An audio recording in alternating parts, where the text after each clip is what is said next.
Bonjour tout le monde et bienvenue sur Chit Chat French. Je suis Alice. Et moi c'est Thomas. Et aujourd'hui on continue de discuter de nos expériences avec les films et séries. Exactement. On avait beaucoup aimé notre discussion la dernière fois et il y a tellement de choses à se remémorer qu'on revient pour une partie 2. Mais aujourd'hui, on plonge dans quelque chose d'un peu plus nostalgique. Oh oui, ça va être nostalgique, oui.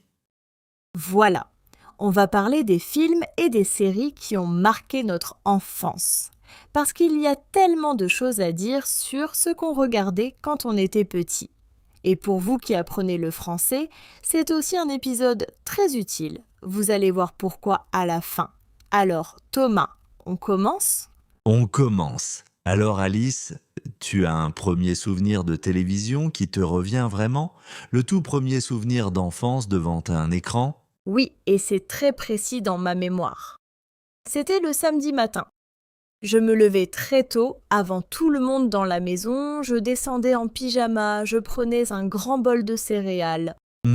On n'avait pas de problème pour se lever tôt à cette époque. Ça, c'est sûr. Et je m'installais devant la télé pour regarder les dessins animés. C'était vraiment un rituel sacré. Mon frère me rejoignait parfois, mais moi j'étais là dès 6h30, 7h du matin. Mes parents dormaient encore et moi j'étais déjà en train de regarder des cartoons. C'est marrant que tu dises ça parce que moi c'était exactement pareil. Le samedi matin c'était sacré. Ma mère essayait parfois de nous faire manger à table correctement, mais on se faufilait toujours devant la télé avec notre bol. Et mon premier souvenir vraiment précis, c'est Inspecteur Gadget. Je devais avoir 5 ou 6 ans. Je me souviens très bien de la musique du générique.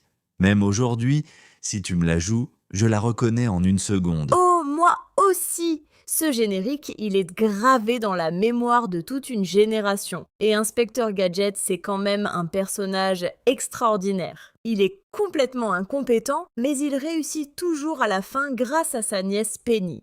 Exactement. Penny faisait tout le travail et lui prenait tout le crédit. C'est trop vrai ça! Et toi, tu regardais quoi d'autre comme dessins animés à l'époque ? Alors, moi j'étais un grand fan de Code Lyoko et je pense que c'était vraiment différent des autres dessins animés. Il y avait une vraie intrigue, des mystères, un monde virtuel et pour un enfant c'était fascinant. Oh oui, je m'en souviens. Mais je ne regardais pas trop. J'étais de mon côté une grande fan de Totally Spies. Ah, Totally Spies. Ma petite sœur était obsédée par Totally Spies. Je trouvais ces 3 filles tellement cool. Elles avaient des gadgets incroyables, elles sauvaient le monde. Et en même temps, elles vivaient une vie normale de lycéenne à Beverly Hills. Pour moi, à cet âge-là, c'était le summum. Et Corneille et Bernie, tu t'en souviens ? Oh là là, oui, le chien qui parle uniquement quand il n'y a personne d'autre pour l'entendre, c'était hilarant. Et Bernie, son maître, ne se doutait de rien. Mon frère et moi, on adorait ça, on mimait les scènes dans le salon. C'est trop mignon. Et côté film d'animation, tu avais des favoris absolus ? Il y a les grands classiques. Mon préféré était Aladdin, sans hésiter. J'adorais le génie, il était drôle, il était généreux, il était libre, enfin presque. Et la musique était formidable. Et toi ? Le Roi Lion, sans aucun doute, c'est le film de mon enfance. La première fois que je l'ai vu, je devais avoir 7 ans et j'ai pleuré. Vraiment pleuré. La scène de Mufasa dans le ravin, Ah oui, cette scène, tout le monde a pleuré à cette scène. C'est impossible de ne pas pleurer. Et d'ailleurs, ça me fait penser, est-ce qu'il y a un film ou une série qui t'a vraiment fait pleurer quand tu étais petit, toi ? Bambi, je n'avais pas du tout compris ce qui se passait au début. Et puis voilà. J'avais peut-être 4 ans. Ma mère m'a dit que j'avais pleuré pendant un bon quart d'heure après. Je ne voulais pas finir le film. Oh non, Bambi c'est brutal pour les enfants, vraiment. Moi c'était le roi lion comme je disais, mais aussi Dumbo. La scène où sa maman est enfermée et elle lui caresse la trompe à travers les barreaux. Oh, c'est dévastateur cette scène. Tellement triste. Ces films d'animation avaient un talent particulier pour briser le cœur des enfants, on dirait. Mais je pense que ça nous a appris des choses importantes aussi. Sur les émotions, sur la perte. Oui, tout à fait. Et dans le même registre des émotions fortes, est-ce qu'il y a quelque chose qui t'a vraiment fait peur, toi, quand tu étais enfant? Un film? Une émission? Oh oui, il y avait une émission avec des contes, des images un peu étranges, des ombres inquiétantes, je ne me souviens même plus du nom exactement, mais j'avais des cauchemars pendant des semaines après.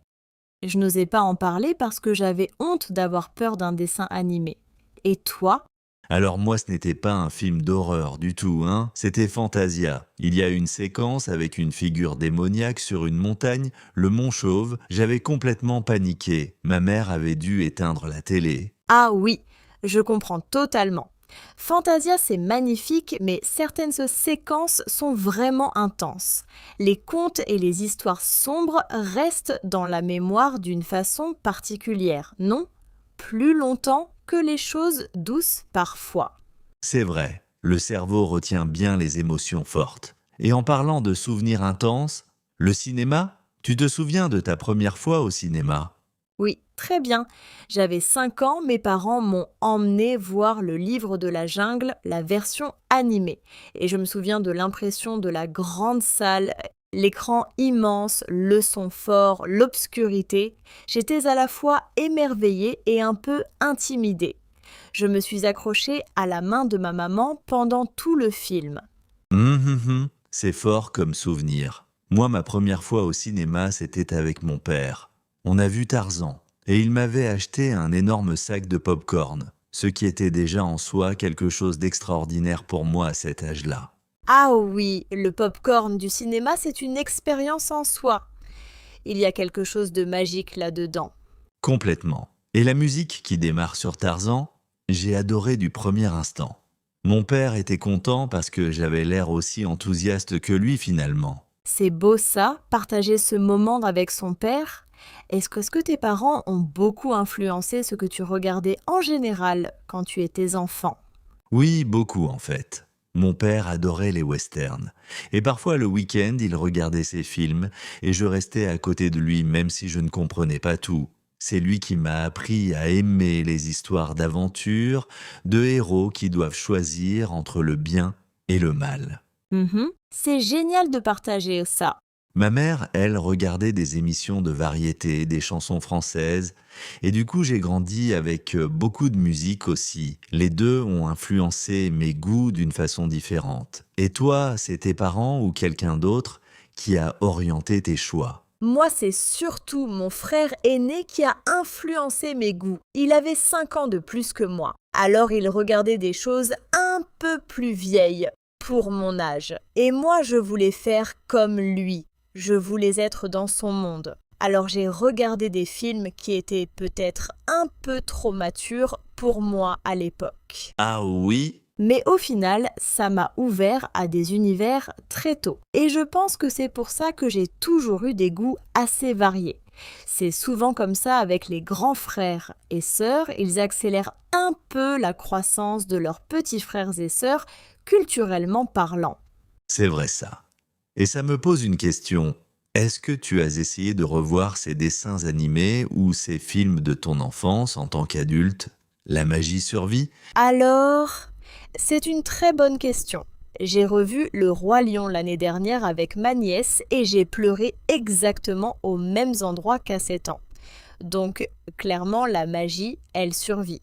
Mais j'ai aussi revu Totally Spies et là, avec les yeux d'adulte, il y a des choses qui m'ont un peu surprise. Les personnages étaient peut-être moins féministes que dans mon souvenir d'enfant. C'est marrant comme la perception change avec l'âge. Moi j'ai revu Code Lyoko récemment et honnêtement, ça tient encore bien. L'histoire est solide. Par contre, j'ai essayé de revoir certains dessins animés très anciens et là les animations sont un peu raides. Ça vieillit moins bien. Un peu, oui, mais Inspecteur Gadget reste amusant quand même, il y a un charme très particulier. Je pense que la nostalgie nous rend indulgents et c'est très bien comme ça. Tout à fait. Et justement, en parlant de ces personnages, toi tu avais un personnage de dessin animé que tu adorais vraiment, quelqu'un à qui tu t'identifiais? Oui, c'était Yumi dans Code Lyoko. Elle était calme, déterminée, un peu mystérieuse, elle ne parlait pas pour ne rien dire. Et je pense que pour un enfant, Ces personnages deviennent presque des modèles. On observe comment ils font face aux difficultés et inconsciemment, on apprend quelque chose. Tout à fait. Moi, c'était Sam dans Totally Spies, la rousse la plus sérieuse, la plus studieuse du groupe. Et à l'école, j'étais plutôt du genre à aimer travailler. Alors, je me reconnaissais complètement en elle. Elle m'a peut-être donné confiance en moi quelque part. C'est beau ça, et ça soulève quelque chose d'important, je trouve. Ces films et ces séries nous ont appris des choses sans qu'on s'en rende vraiment compte sur le moment, non? Absolument, c'est exactement ce que je pense. Le roi lion, par exemple, il parle de responsabilité, de faire face à son destin même quand c'est douloureux, même quand on a envie de fuir. Pour un enfant, c'est un message très puissant même s'il ne le formule pas comme ça. Hmm. Et Totally Spies m'a appris que les filles pouvaient être intelligentes, courageuses et sauver le monde. À 8 ans, c'est vraiment important d'avoir ce type de représentation. Tout à fait. Et Code Lyoko, pour moi, c'était l'amitié, la solidarité, le fait de ne jamais abandonner ses amis même quand la situation est désespérée. Des valeurs très concrètes. Et puis tous ces univers fantastiques qu'on regardait, ils nous ont appris à imaginer des choses qui n'existent pas encore. L'imagination, c'est peut-être le plus grand cadeau. Je suis complètement d'accord. Et pour finir, sur une note très pratique pour nos auditeurs qui apprennent le français, Thomas, tu recommanderais des dessins animés de notre enfance pour les débutants? Oui, vraiment. Les dialogues sont courts, clairs. Il y a beaucoup d'humour visuel qui aide à comprendre le contexte même quand on ne saisit pas tous les mots. Et les épisodes sont courts, parfaits pour s'entraîner. Mhm. Excellente idée. Il y a beaucoup de répétitions dans la structure des épisodes, ce qui aide vraiment à apprendre. Et le vocabulaire est très accessible. Exactement. Et l'avantage des dessins animés, en général, c'est que le français est bien articulé, pas trop rapide. Et les images donnent beaucoup de contexte. On comprend souvent ce qui se passe, même sans tout saisir. C'est exactement comme ça qu'on a appris, enfant, sans même s'en rendre compte.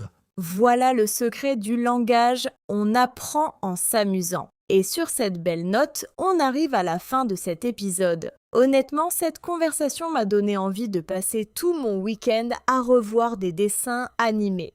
Pareil, j'ai une liste de choses à revoir maintenant, et quelques larmes probablement en chemin. Forcément. Merci beaucoup de nous avoir écoutés. À vous, nos auditeurs fidèles de Chit Chat French. On espère que cet épisode vous a donné un peu de nostalgie, peut-être l'envie de revoir vos propres films et séries d'enfance, et peut-être même l'envie d'en regarder quelques-uns en français. Oui, merci beaucoup et bon visionnage. À bientôt tout le monde. On se retrouve très bientôt pour un nouvel épisode. D'ici là, continuez à pratiquer votre français, regardez des dessins animés sans culpabiliser et à bientôt.